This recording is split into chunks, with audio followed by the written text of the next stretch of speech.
Depois de mais de 20 anos em discussão, a CCJ, Comissão de Constituição e Justiça da Câmara, aprovou a PEC, proposta de emenda constitucional, que reduz a maioridade penal de 18 para 16 anos. Manifestantes criticaram a aprovação na comissão da Câmara. Não vamos aceitar! Após 4 horas de sessão, a proposta que reduz a maioridade penal de 18 para 16 anos foi considerada constitucional. Foram 42 votos favoráveis e 17 contrários. Deputada Maria do Rosário, o deputado Cherini. O texto agora segue para uma comissão especial que será criada pelo presidente da Casa, Eduardo Cunha. Se passar, a proposta será votada 2 vezes no plenário da Câmara e também no Senado para poder virar lei. Deputados contrários à medida argumentam que a maioridade é cláusula pétrea da Constituição, dispositivo que não pode ser modificado pelo Congresso. Outra justificativa é que a reclusão não seria o suficiente para tratar os adolescentes infratores. Eles prometem recorrer ao Supremo Tribunal Federal. Os deputados favoráveis defendem o fim da impunidade em caso de crimes cometidos por adolescentes. Atualmente, o menor que comete crime pode ficar internado por, no máximo, 3 anos. O crime não fica registrado nos antecedentes do jovem. Vamos lá, Luiz Flávio. O Teori Zavascki já disse que isso não é cláusula pétrea, que a maioridade penal não é cláusula pétrea. E se fosse, não poderia ser mudado por essa constituinte que está aí, não é isso? Isso. Vamos lá. Esse assunto está no artigo 228 da Constituição. Lá diz, os maiores de 18 serão penalmente responsáveis. Mas esta cláusula não está no artigo 5º, onde estão as cláusulas principais. Essa é a polêmica. Então, o 228 é uma cláusula pétrea? Difícil sustentar isso. A tese é bonita, é fantástica, é tudo, mas vai ser difícil passar essa tese. Dentro da política e da Câmara e do Senado, a polêmica vai ter que ser discutida em outras bases. É uma decisão política do país. E aí, como decisão política, na minha opinião, equivocadíssima, tinha que mexer no ECA e não mexer na idade penal do Código Penal. O ECA, sim, 3 anos para todos os crimes, os mesmos 3, é desequilibrado e injusto. Um assassinato é diferente de passar uma droga, por exemplo. O assassinato é muito mais sério. Então, na Espanha, o menor pode ficar até 6 anos, na Itália até 8 anos, ou seja, outros países já têm caminhos melhores. A ponte que estamos construindo está equivocada. O problema está aqui de um lado do rio e a solução está aqui. Tem que ter uma ponte. O Brasil quer construir a ponte só da repressão. Repito, só da repressão. E os países todos do mundo que resolveram esse problema construíram uma ponte com 3 pistas: educação, prevenção e repressão. São as 3 pistas. Uma pista só nunca resolve esse problema. Agora, Taz, a grande bronca das pessoas, a maioria, quando fala dessa questão da maioridade penal, é porque o crime não fica, não é registrado nos antecedentes do menor. É a impunidade. Depois que passa 21 anos, ele está com a ficha limpa. Eu creio que isso é todos nós que estamos aqui, os que estão em casa, a gente tem o sentimento da impunidade no Brasil e por isso que eu concordo com o Luiz Flávio, equivocadamente a gente acha que baixando a maioridade estão resolvidos vários daqueles temores e não é assim. Né? Eu creio que a gente tem, e essas 3 pistas realmente é uma coisa interessante. Educação, o cara quando ele é punido, quando você está já recolhido durante anos e tal, a gente acha que vai acontecer um milagre lá dentro da cadeia e esse cara vai sair maravilhoso. E aqui é o contrário, o cara, ele está numa universidade do crime. A gente não pode jogar essa sujeira para debaixo do tapete. A gente tem que falar desse assunto sem tanta paixão, sem tanto medo. Eu entendo o medo que todos nós temos de sair na rua, etc e tal, mas não é resolvendo no tapa, não é? Aí não é está assim. A solução, esse é o problema. Tá? É uma pena. Eu vou registrar aqui outra posição aqui de um telespectador, o Marcos Engelman. Ele disse que a maioridade é uma vitória contra a violência, tem que reprimir esses crimes. Tá, quando saiu a lei dos crimes hediondos, falaram a mesma coisa. Ele falou, todos os políticos falaram. Com a lei dos crimes hediondos, acabou, não tem mais assassinato no Brasil. Isso foi em 1990, quando nós tínhamos 35 mil assassinatos. Hoje, 2015, pulamos para 60 mil assassinatos com a lei dos crimes hediondos. E será que daqui a alguns anos a gente vai baixar de 16 para 14? De 14 para 12? De 14 para 12. Será que é isso? Eu acho que é uma coisa legal da gente dialogar pelo país, né? Será que é isso mesmo? O Luiz Robortella faz a pergunta aqui. Qual a diferença entre um jovem de 18 anos de 1940 e um de 18 anos de 2015? Não. Todos os argumentos, está tudo superado. Não, talvez ele não tenha entendido o que você falou. É. Eu estava aqui perguntando para ele, antes da gente ir para o ar, porque o que você falou do ECA é que me esclareceu. Você é a favor do cara ser punido. Claro, o assassino desgraçado desse, tem que ser punido. Evidente que É isso que ele não está entendendo. Evidente que tem. Porém, onde mexer, não é mexer na idade penal. Tem que mexer no ECA, que só fala 3 anos. É pouco para um assassinato. É pouco. Ó, o registro aqui do Márcio de Itabira, pelo WhatsApp. Por que não passa, em vez de 3 anos, passar para 8 anos? É feito, pronto, 8 ou 6. Esse é um debate. Esse é o debate correto. Esse é o debate que seria melhor. Não é, o correto é educação, prevenção e repressão. Exato. O correto é isso daqui. Mas quer fazer o errado? Faça o menos errado.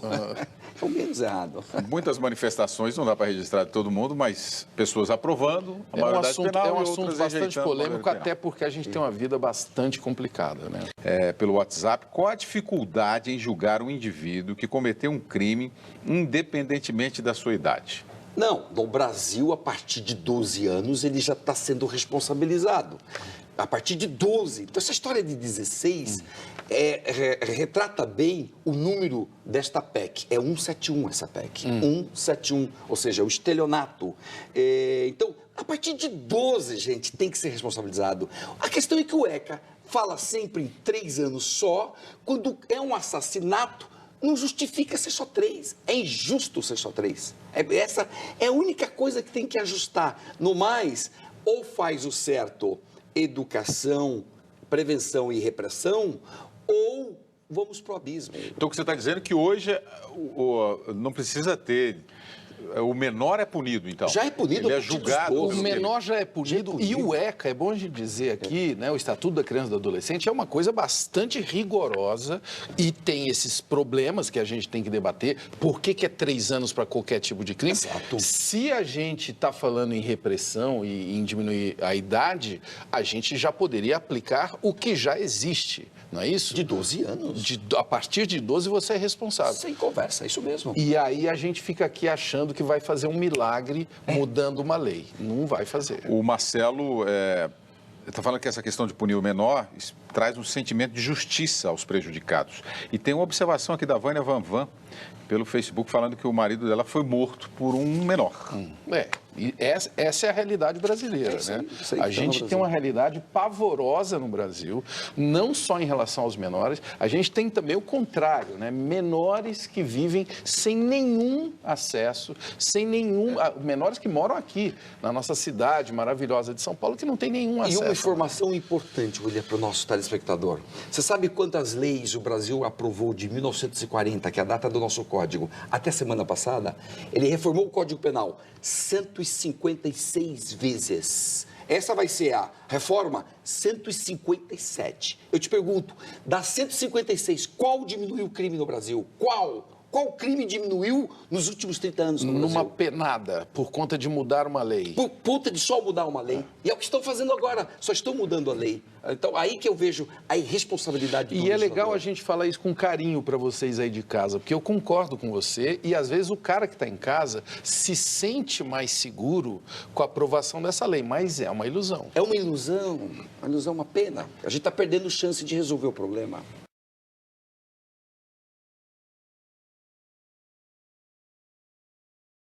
Manda alguém.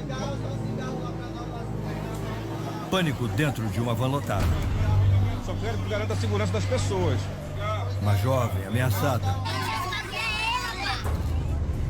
Neste táxi, um motorista é mantido refém. São 6 assaltantes. 2 são menores. Ela vai ficar do lado do cordeiro, aqui do lado da viatura que você vai se entregar. A negociação é tensa. Escuta aí, rapaz. Escuta aí. Os 2 casos envolvem menores das gangues de Belém.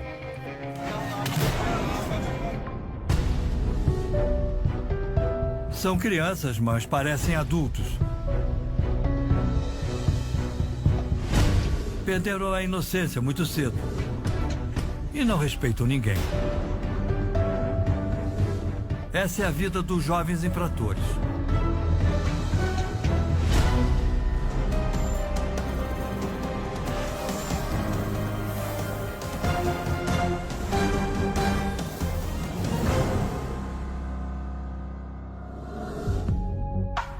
Boa noite. O cidadão brasileiro se tornou vítima de um novo tipo de violência. Cada vez mais quem segura a arma é um criminoso menor de idade.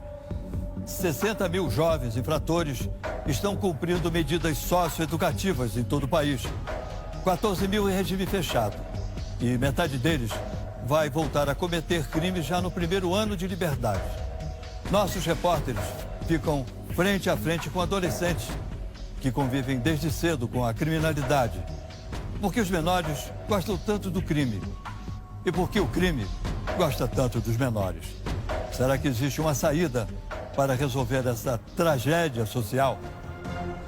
Repórter Record Investigação. Agora.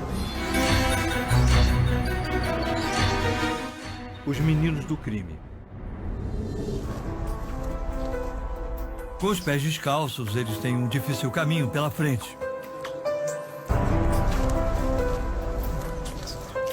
São jovens de comunidades carentes que enfrentam as armadilhas da vida. Entre elas, a tentação de ganhar dinheiro fácil com uma arma na mão. Como evitar que eles entrem no mundo do crime num país cada vez mais violento?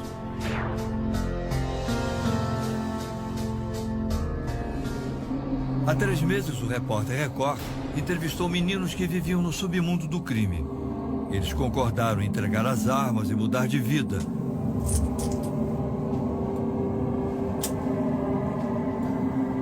Fechado, né? Fechado? Daqui a pouco você vai ver se eles realmente trocaram de lado ou voltaram a roubar e vender drogas.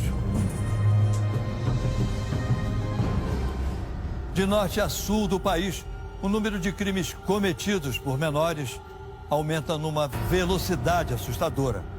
Você vai ver flagrantes de adolescentes que ameaçam suas vítimas com a arma na mão. Cercados pela polícia, os meninos do crime usam reféns como escudos para se proteger da fúria da população. Passageiros do medo. A van está parada no centro da cidade. Alguns passageiros já foram liberados. Outros ainda continuam na van. Uma mulher é ameaçada com uma faca. 2 menores comandam o assalto. Um deles negocia com a polícia, enquanto mantém a refém imobilizada.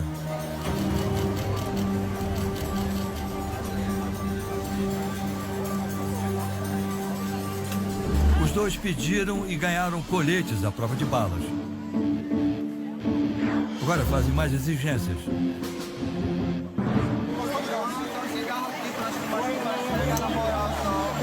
Outros passageiros são liberados.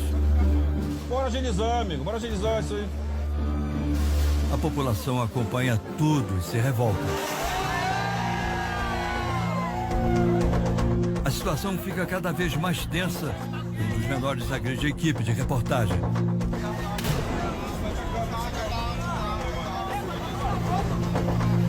Finalmente eles se rendem. Deixam a refém e as facas dentro da van. Vem.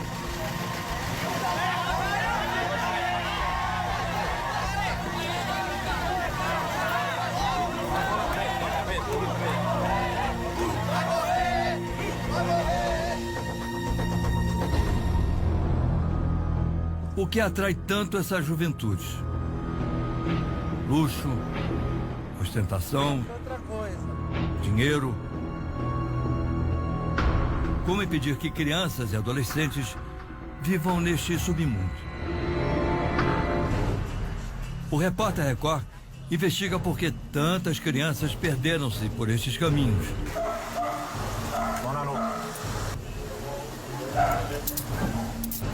Caminhos muitas vezes sem volta.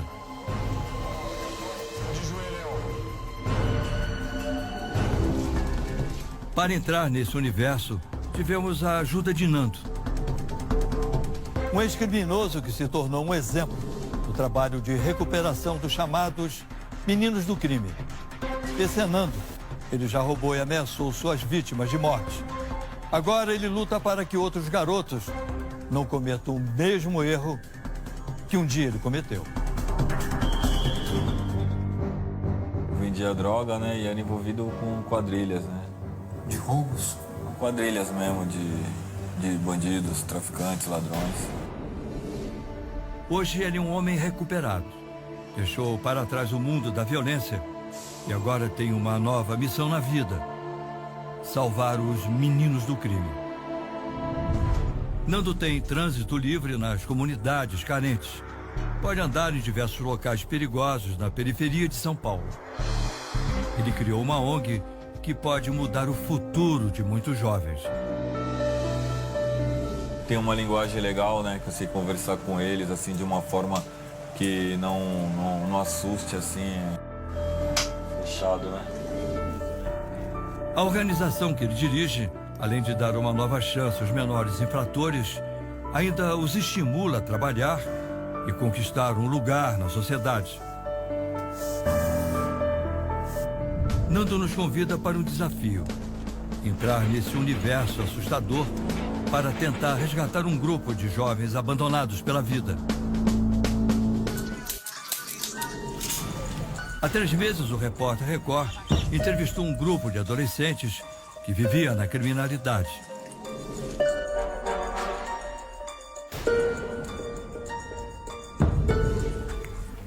Foi neste cenário violento que acompanhamos o trabalho de Nando. Olha, a situação agora é bastante tensa porque a gente está num local, pelo menos para nós, desconhecido. A nossa entrevista vai acontecer nesse espaço aqui. Um deles, inclusive, está armado, uma das armas que eles utilizam aqui. Qual é a sua idade? Eu tenho 14.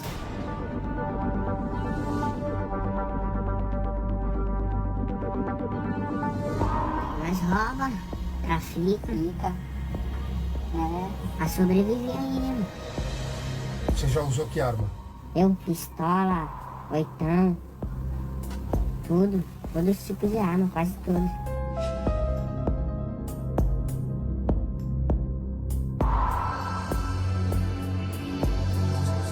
Apesar do perigo, Nando tenta convencer o mais novo do grupo a sair do crime. Eu te dar a mão, você dá a mão pra gente. Amanhã ou depois você que pode ajudar a gente, né, sabia? Ajudar a sua comunidade. Não é legal isso? Para proteger a identidade do menino, vamos chamá-lo de Ivan, um nome fictício. Nando, aos poucos, vai ganhando a confiança de Ivan. Esse é o momento que todos esperam com muita apreensão. Nando propõe que eles troquem as armas por empregos e cursos profissionalizantes. Então eu gostaria de ver se vocês realmente vão descarregar a arma de vocês e abrir mão, né, da arma.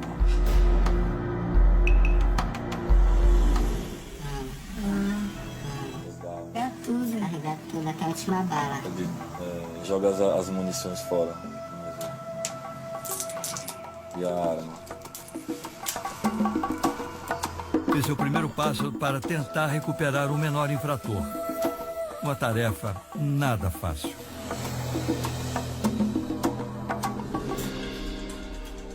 Fechado, né? Mas será que Ivan vai mesmo deixar esse submundo e mudar de vida? Ou vai voltar a roubar e vender drogas?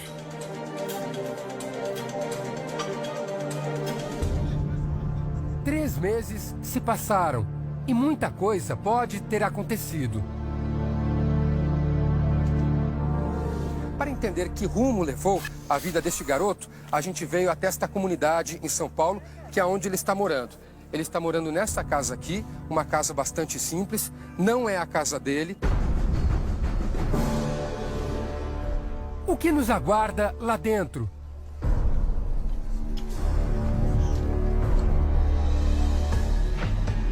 momento de tensão. Não sabemos como ele vai reagir. Encontramos Ivan no quarto. Ele está esperando a nossa equipe. Ao lado dele está outro jovem. Será que eles ainda são parceiros do crime? Será que ele deixou o crime e mudou de vida?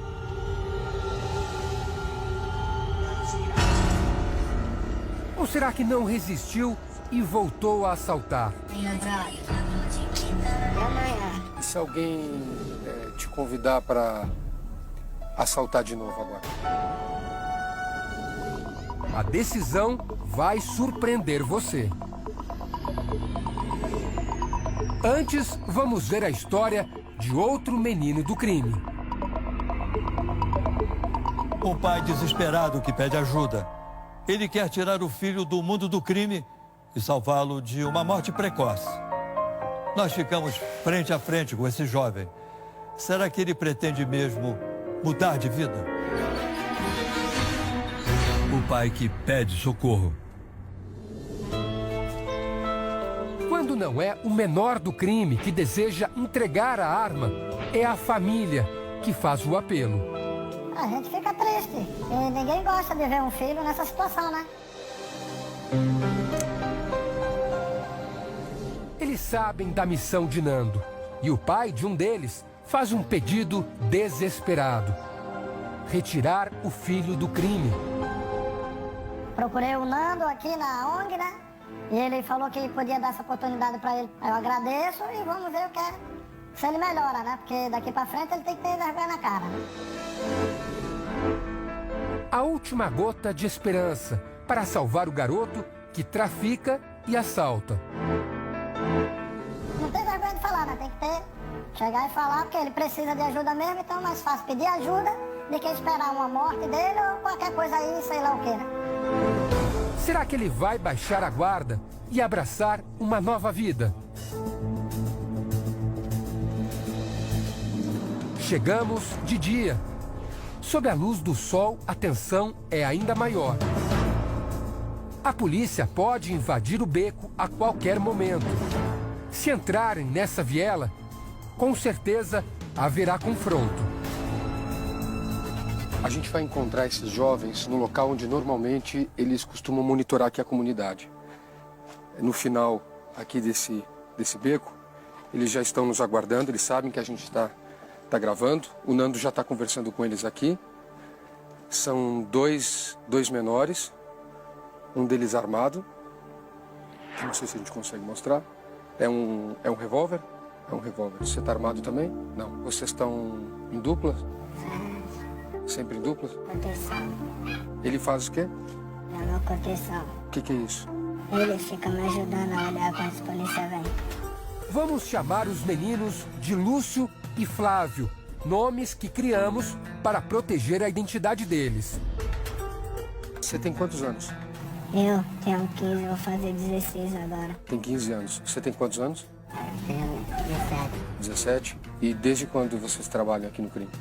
Eu era novo, né? Desde os 12 anos. Eu trabalho desde os 12.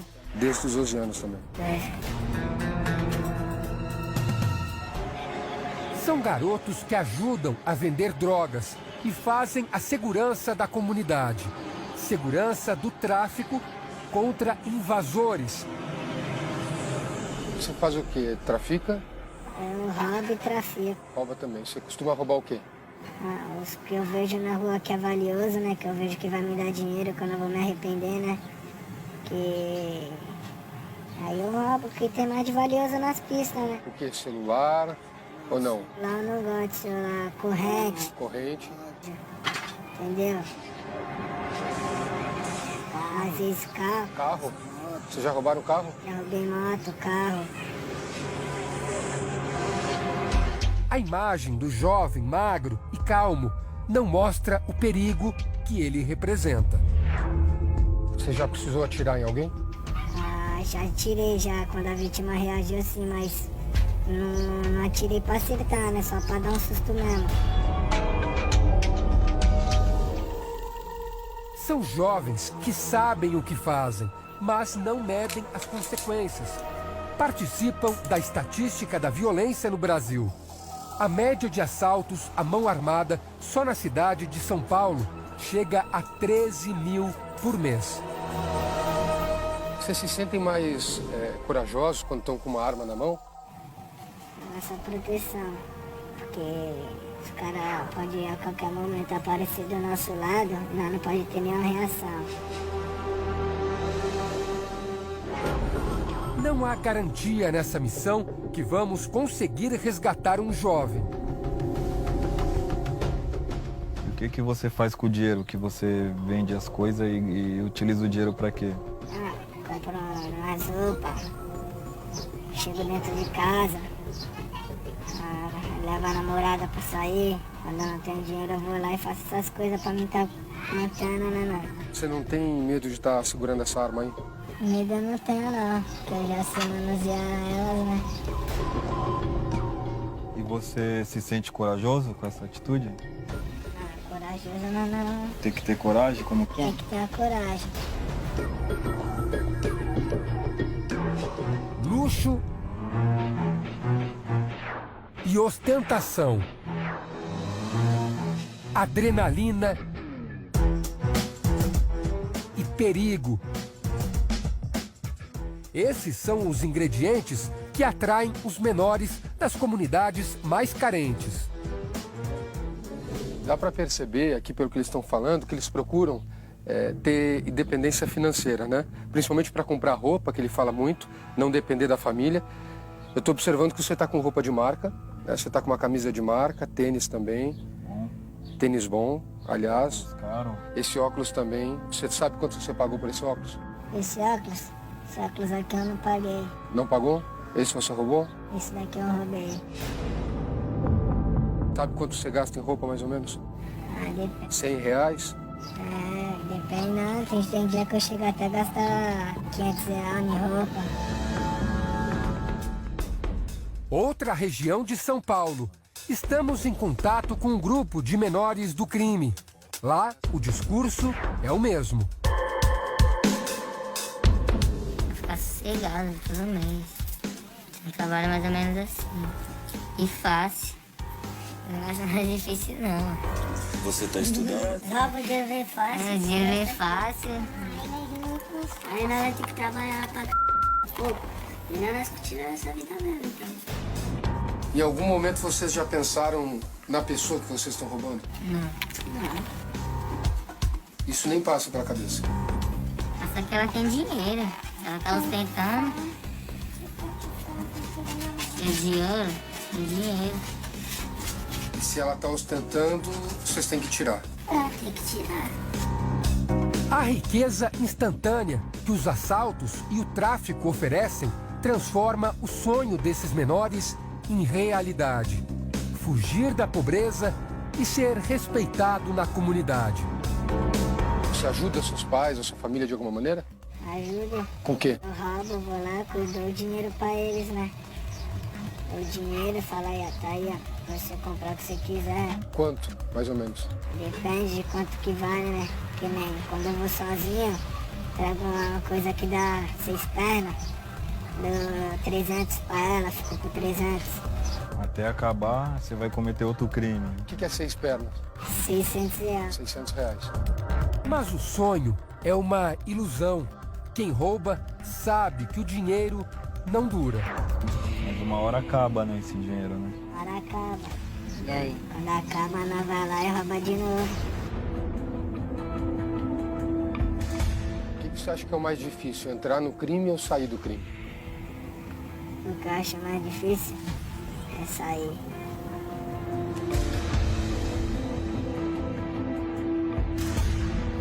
Te chamou para um desafio. Você seria muito mais corajoso se você largasse a arma, largasse essa vida em troca de um progresso, né? Essas são as armas de Nando. Uma conversa honesta e orgulho de seguir por um caminho sem dever nada para ninguém. Você teria essa coragem de enfrentar esse desafio, mostrar para sua família, né, que você é vencedor, você tem capacidade de dar a volta por cima. Você acredita nesse sonho, que existe essa possibilidade?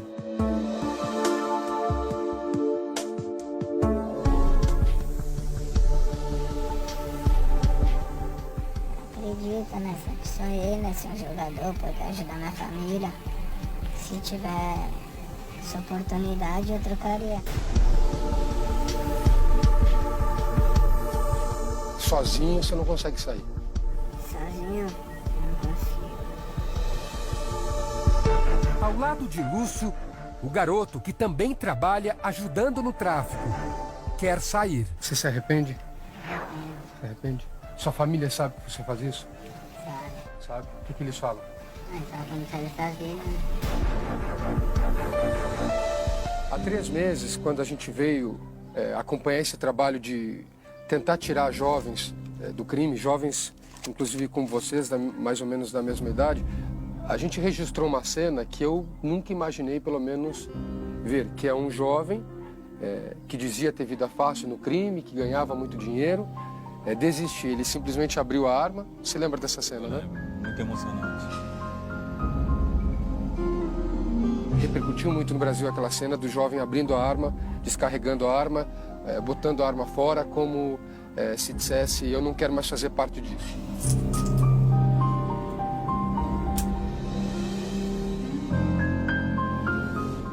Eu não sei se eu vou ver uma cena como essa de novo, de um jovem desistindo da arma, largando do crime. Mas eu vejo que você tem essa vontade, pelo menos. Aí eu te pergunto, agora são 2 caminhos, você pode escolher agora o caminho do bem ou continua no caminho que você está. É uma decisão que só depende de você e no dia a dia vai depender muito de você. O que você escolhe? Vai jogar arma e vai vir com a gente nesse projeto ou vai continuar nessa vida?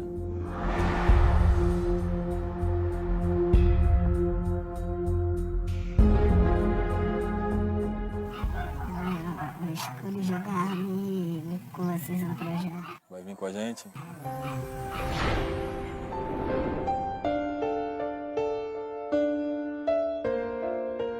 Então pode ter certeza que a partir de agora a gente vai ir para a luta numa família só. Vamos vencer, certeza? O que isso representa para ti? O que representa largar a arma? Livro de tudo, parei de roubar. Não roubo, a partir de hoje eu juro que eu não roubo mais ninguém. Não trafico, não faço mais nada e vou correr atrás do meu futuro. Então valeu, irmão. Parabéns pela sua atitude, hein? Pra você também, irmão. Vamos dar total apoio que vocês precisarem, tá bom? Isso aí.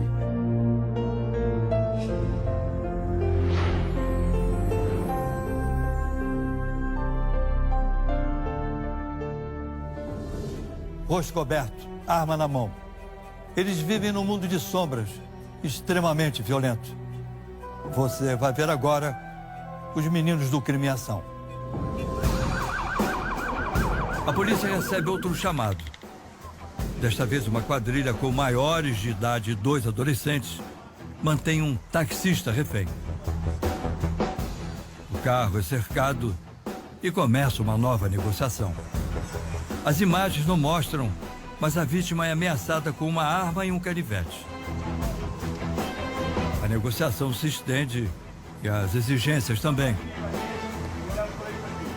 Eles pedem um colete à prova de balas. Agora querem água, de preferência gelada. Agora estão pedindo água gelada, de preferência, hein? Depois, cigarro. Um cigarro, calma. Um cigarro. Outro cigarro já foi providenciado. Agora o capitão vai lá.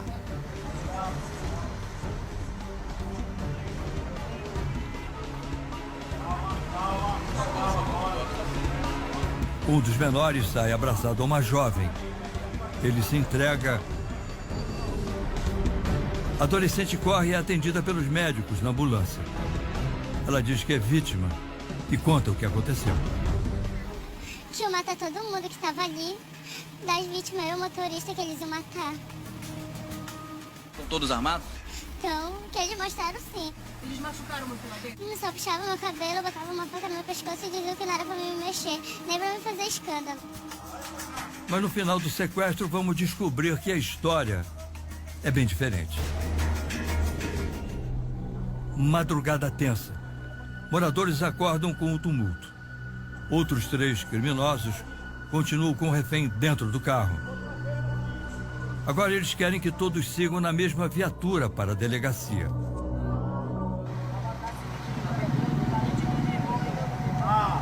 Eles vão dentro da viatura, vocês vão aqui atrás, eles vão lá dentro. Não se preocupa não. Eu sei quem é. Tranquilo. O policial aguarda a rendição. Familiares dos suspeitos foram chamados e finalmente todos se entregam. Juninho, vem de copo, Juninho. Vem de copo. Mostra tua mão, Juninho. Mostra tua mão. Não, aí, Juninho, mostra tua mão. Mostra tua mão. Não vem não. Não vem. O taxista vai para a ambulância. Bateram no senhor? Não, momento nenhum. E os suspeitos para a delegacia. Depois do susto, o taxista revela quem era a mocinha que se passou por vítima. Foi ela quem tramou o assalto e chamou o táxi, fingindo que estava doente. Pediram uma corrida, né? Que ela veio, inclusive, até com uns paladrapos, porque como se tivesse saído de lá da UPA, né? Surpreende a presença feminina nesse assalto com refém? Já não surpreende mais. Existe, afinal, solução para os menores do crime. É possível tirar esses garotos de um caminho tão perigoso e violento.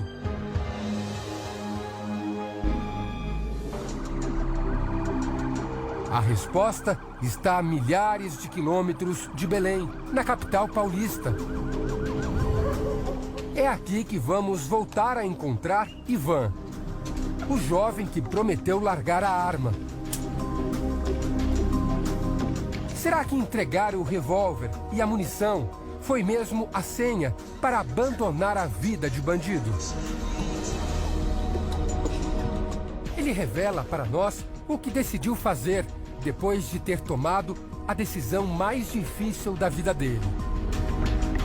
As pessoas que te conheciam, os vizinhos, a comunidade, o que as pessoas falaram quando viram você na TV largando a arma e decidindo mudar a vida? Nem acreditaram muito. E se alguém te convidar para assaltar de novo agora? Você não iria? Se não mudou muita coisa, por que valeu a pena? Valeu a pena porque eu parei com essa vida de roubar, tirar as coisas dos outros. Depois tem uma hora que a casa cai, né? Ou vai preso ou a morte, é a única vida que tem. Você decidiu parar antes de ser preso? Eu nunca fui preso. E antes de morrer? Antes de morrer. Ao lado dele, o amigo resolve falar. Vamos chamá-lo de André, um nome também fictício. Ele e Ivan estavam juntos da última vez que os vimos, há 3 meses, empunhando as armas. É a vida que nós leva, é matar ou morrer. Mas por que agora eles estão na mesma casa? Será que um vai mudar a vida do outro? André abre o jogo. Diz que os dois deixaram o crime. Parei de roubar, não trafico mais, não vendo droga. Só fico dentro de casa, ajudo como eu posso. Na boca, ainda a imagem de adolescente. Ele usa agora aparelho para consertar os dentes. Como é que é poder sair hoje sem ter aquela preocupação da polícia, se a polícia está em cima, se não está? Como é que é sair de casa hoje? Bem diferente. Poder acordar, sair de dentro de casa com a mente tranquila, sem pensar em roubar. Bem diferente. André nos conta que a casa é da mãe dele. Ela decidiu acolher Ivan depois que ele parou de assaltar e vender drogas. Por que a senhora decidiu recebê-lo aqui na sua casa? Ele falou que queria sair dessa vida junto com meu filho. Ele estando aqui dentro, acolhido aqui, está sendo ajudado, é a melhor coisa que tem. O garoto, de 16 anos, estava abandonado. Não tinha onde morar e não via a própria família há muito tempo. Que meu irmão também foi preso, teve muita dificuldade, minha mãe também não tava dando um apoio pra nós, começou entrando na vida das drogas, aí nós estamos indo. Além dos 2 meninos, moram nesta casa também mais 5 pessoas. Ao todo são 7 pessoas dividindo um único espaço. É só um cômodo. Fica apertado pra todo mundo. Fica, tem hora que não dá nem pra ninguém passar.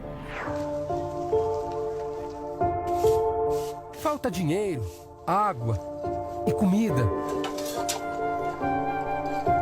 A madeira cobre o entulho que sustenta o quarto.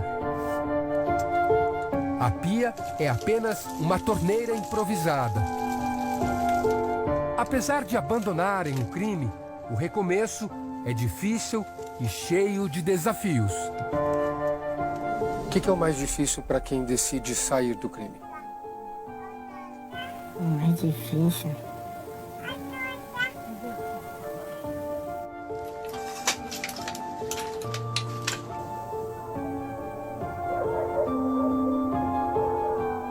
Não tem ninguém do lado para te apoiar.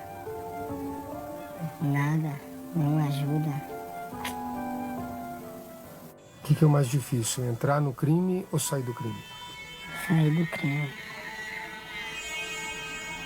Bem difícil. Porque tu tá ali, tu tá dando dinheiro, tá ostentando, Depois que tu saiu, acaba com a mordomia, já era, não tem mais dinheiro.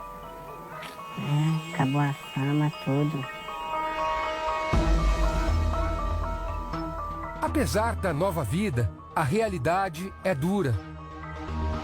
Os 2 não conseguem emprego e sempre há o risco deles voltarem para o crime. Mas não falta alegria. Um alegra o outro, até a nova chance chegar. E ela chegou, mais uma vez com Nando. A gente vai conseguir encaixar você imediatamente na escola.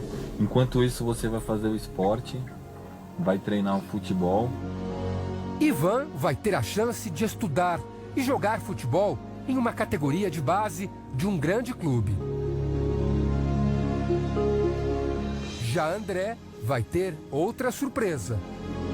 A partir da semana que vem você já vai começar a trabalhar com a gente já. Nando conseguiu, através de parceiros, um trabalho para ele, com carteira assinada. Você... Caramba.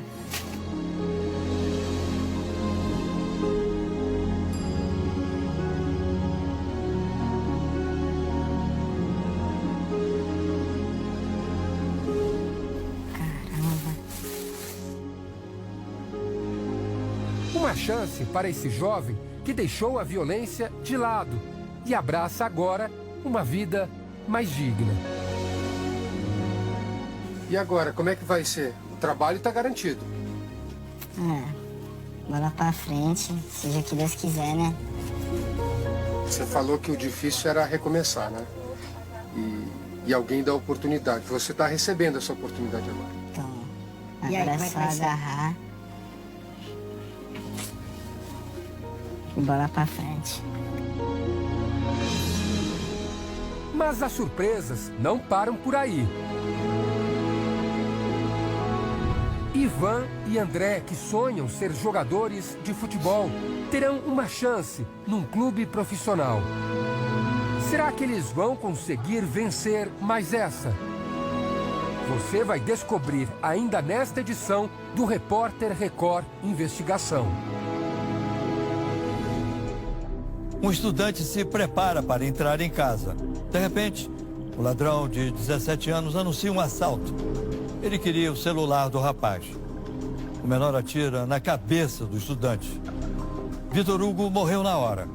Ele foi mais uma vítima dos chamados meninos do crime.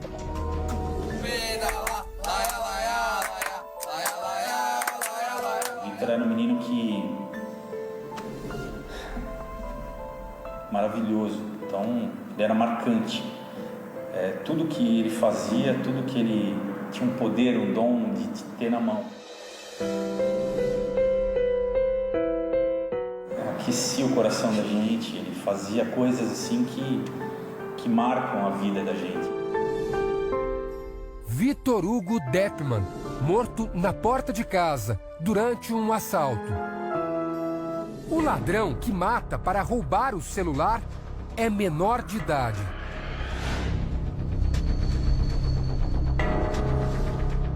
Um crime que transforma para sempre a vida de uma família e que leva às ruas milhares de pessoas indignadas com a violência. Então tudo isso hoje, né, traz a falta dele. Cada segundo que passa a falta, a saudade aumenta cada vez mais. As fotos de criança ajudam a manter acesa a lembrança do carinho e do sorriso de Victor. Ele fazia a gente se sentir bem todos os dias, em todos os momentos que estivesse com ele.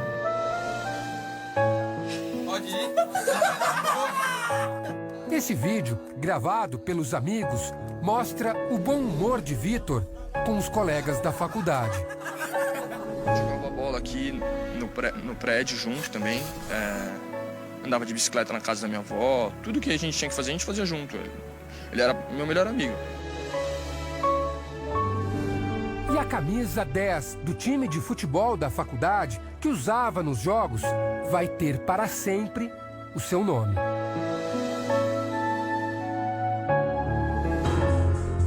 9 de abril de 2013, uma terça-feira, o dia em que tudo mudou. 7h42 da noite. Victor sai do metrô, que fica mais ao fundo, e faz esse caminho a pé. Atravessa a rua e sobe aqui por esta calçada. Ele havia deixado o trabalho e retornava para casa. 7h46 da noite. Victor manda uma mensagem de texto através do celular para uns amigos e combinou uma partida de futebol.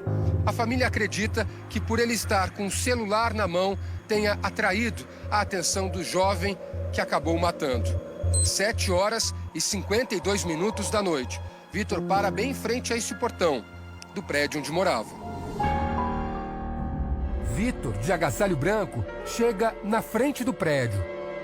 Ele é surpreendido pelo menor, que está armado.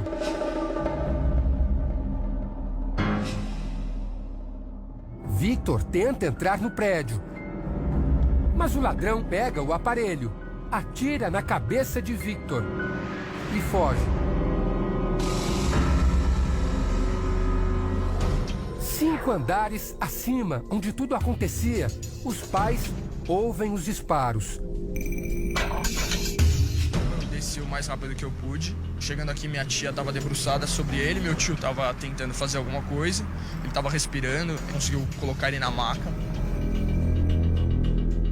O jovem chega ao hospital com vida, mas não resiste. Quarta-feira, 24 horas depois, o menor que atirou em Victor se entrega. Ele tem 17 anos e vai junto com a família até o Fórum da Infância e da Juventude. Diante de um juiz, confessa o crime. É difícil até de falar, mas você tem que perdoar o que o cara fez. E é impossível. Não existe perdão, você dá para quem te pisa no pé, quem dá uma trombada para você, quem te fala alguma coisa desagradável. Isso que ele fez, não existe perdão. Isso não tem. A não ser o Estado que vai perdoar ele, né? Depois de 3 anos ele sai com a ficha limpa, vai ser o perdão dele. Né? Mas o meu ele não vai ter. Porque o perdão não tem. Na sexta-feira, 3 dias depois de matar, o menor completa 18 anos. Apesar de ser maior de idade agora, o roubo seguido de morte foi cometido quando ele tinha 17 anos. Por isso, ele é levado para cumprir 3 anos de internação, junto com outros jovens infratores.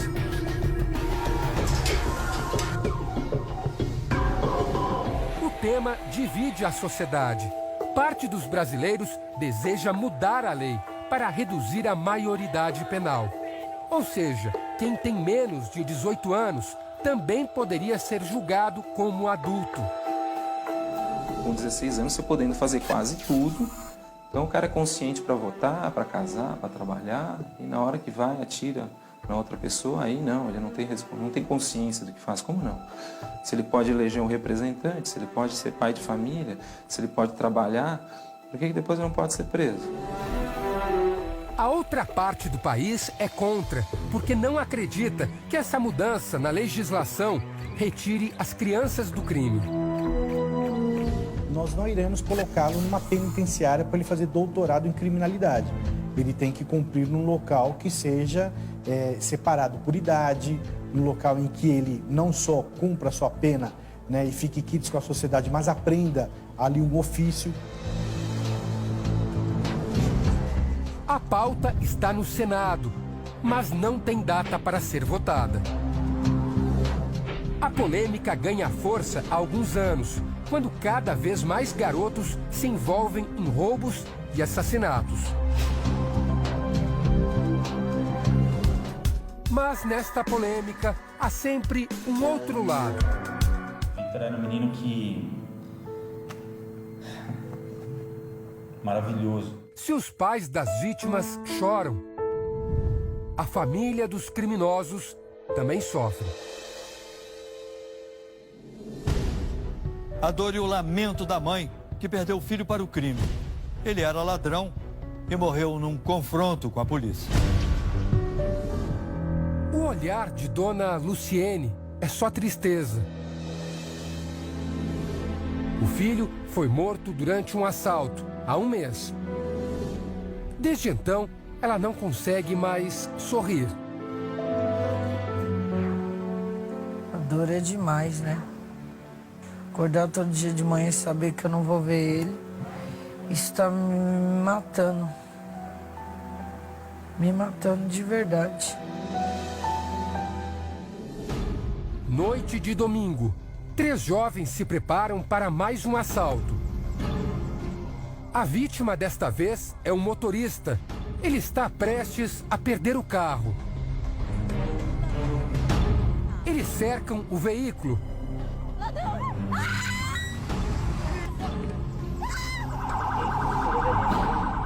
Mas a polícia surpreende os menores. 2 garotos fogem. Tu vai sair ali, ó. Vai sair ali. O filho de Dona Luciene é atingido e morre poucas horas depois. O tiro que matou Pedro atingiu em cheio o coração da mãe. Uma mulher de apenas 33 anos, abatida pelo sofrimento e pela dor. Tô morrendo aos poucos. Porque até antidepressivo eu tô tomando.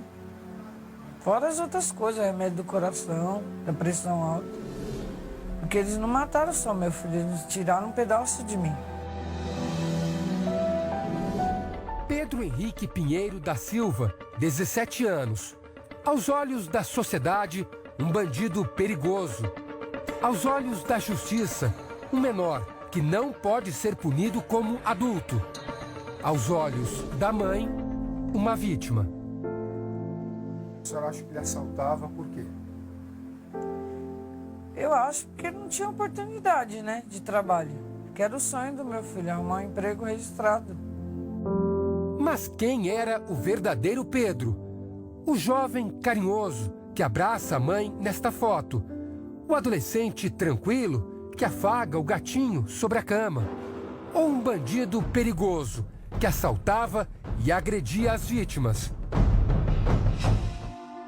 Pedro era o primeiro dos 3 filhos de Dona Luciene, uma mulher lutadora que sai de casa às 5 horas da manhã e só retorna às 8 horas da noite.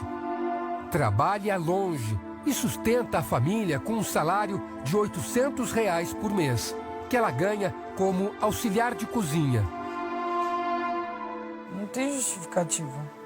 Só porque eu ganho pouco eu vou roubar o que é dos outros. Pedro não ouviu os conselhos da mãe. Procurou o caminho mais curto e caiu no mundo do crime.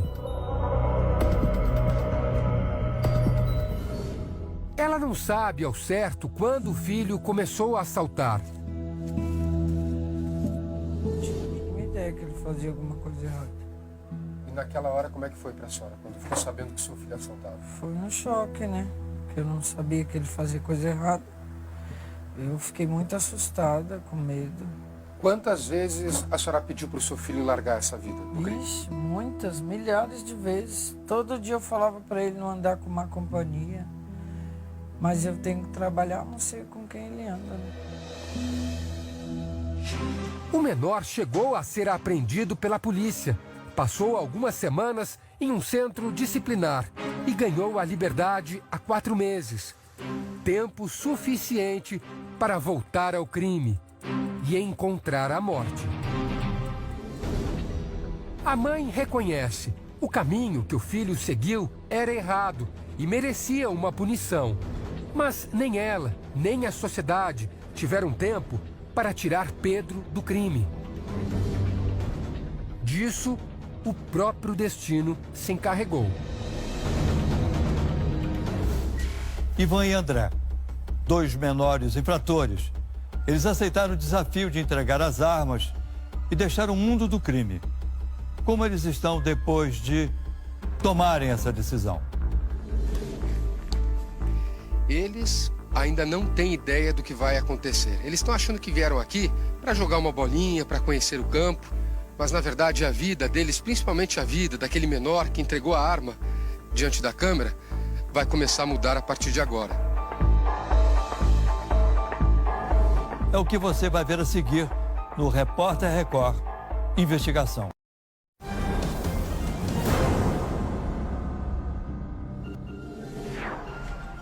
Para atacar o problema da violência, prevenir é melhor do que remediar. Muitos especialistas em segurança pública acreditam que não basta punir os menores. O melhor é impedir que eles entrem nesse mundo.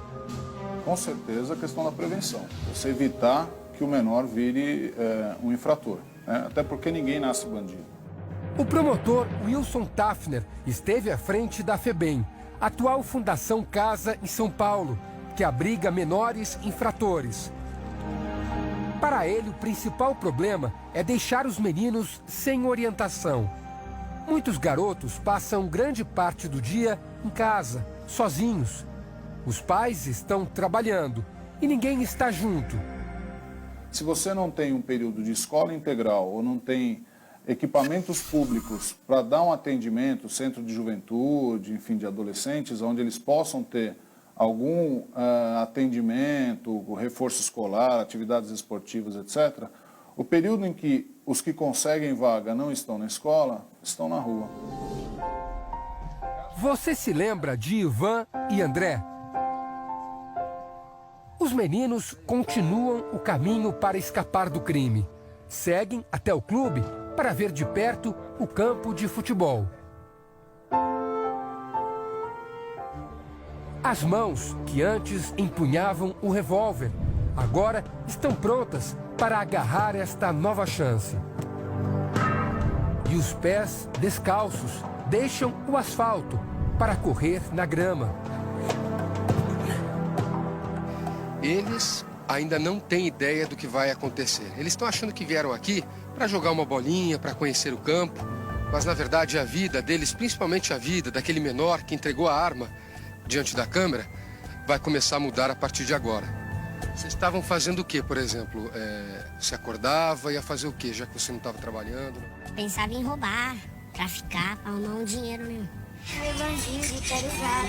E agora? Agora que vocês saíram, vocês fazem o quê durante o dia? Nós está tendo uma oportunidade tão boa e nós está aí para no futebol. Os dois são chamados por um grupo que está no centro do gramado. São empresários que descobriram a história dos dois e resolveram ajudar. Nós vamos colocá-lo nas nossas equipes, vamos então analisar o desempenho deles. Eles podem treinar aqui?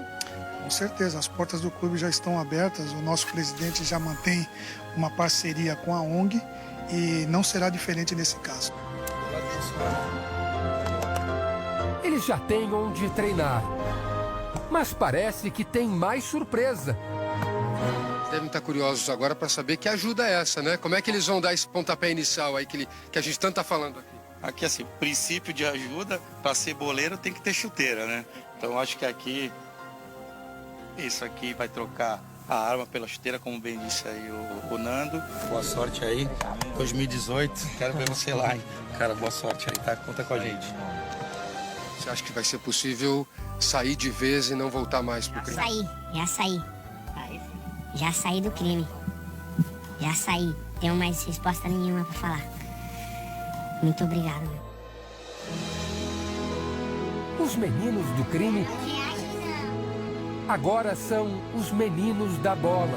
E com um futuro que pode inspirar tantos outros a seguir pelo caminho do bem.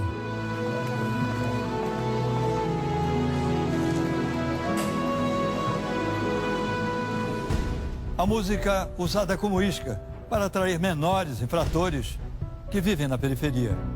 Cantores de rap se unem na tentativa de evitar que mais adolescentes sejam atraídos pelo submundo do crime. Eu mesmo perdi muitos amigos, né? E a mensagem que eu procuro passar para eles é que crime, droga não vale nada. Isso é só uma ilusão, entendeu?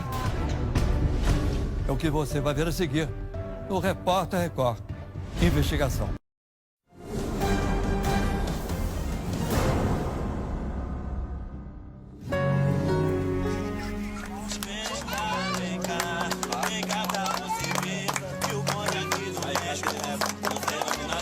Na periferia de São Paulo, o funk virou uma alternativa para impedir que jovens sejam atraídas pelo mundo do crime. Que não anda, vira que só desfila. Ai meu Deus do céu, que beleza de menina. Em torno dessa fogueira, funkeiros cantam a realidade das comunidades carentes. Eu finjo não escutar. Se eu falar a verdade, você não vai gostar. Eles viram de perto a violência e hoje pedem paz.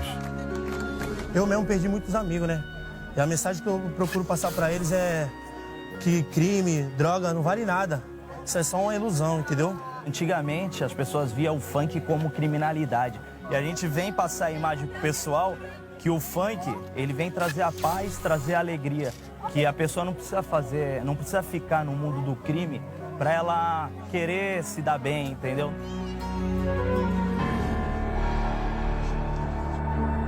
Quantos jovens infratores que mostramos no programa vão mesmo sair do crime? Será que vão aproveitar essa nova chance e seguir por um outro caminho? Com o aumento do número de crimes cometidos por adolescentes, o Brasil começa a discutir a questão da redução da maioridade penal. Mas essa será a única solução? Este é um assunto que ainda exige muita discussão e reflexão. E se você tiver alguma sugestão de reportagem, conte pra gente. Basta acessar o portal R7 e entrar na nossa página na internet. Boa noite e até semana que vem com mais um Repórter Record Investigação.